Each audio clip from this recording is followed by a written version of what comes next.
Let's meet the barbecue masters. Tom Ferguson from Chicago, Illinois. Paul Myers, originally from Terre Haute. Mark Grant, Fayetteville, Arkansas. Pat Nelson from Charleston, South Carolina.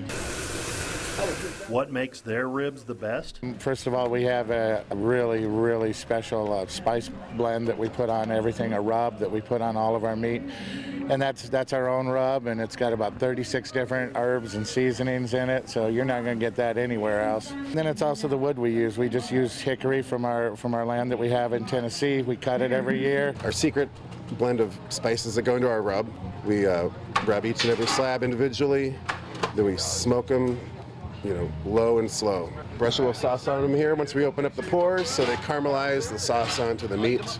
Ours, we just put a little special rub, a little special spice on it, something a little bit different than most people, and then we glaze them and sear them on the grill here and send them out for deliciousness.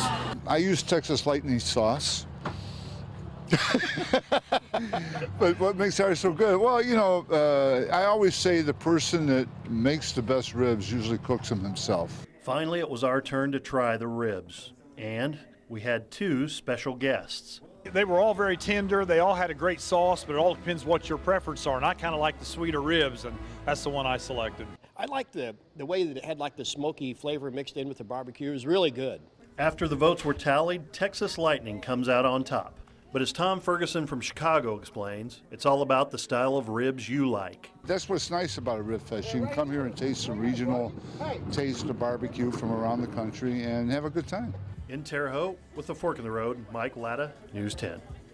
Remember, the Rib Fest runs today through Sunday, so there is plenty of time to make a trip on down to Fairbanks Park. You can try the ribs for yourself and vote for the people's choice. I just don't know how they know how much to make.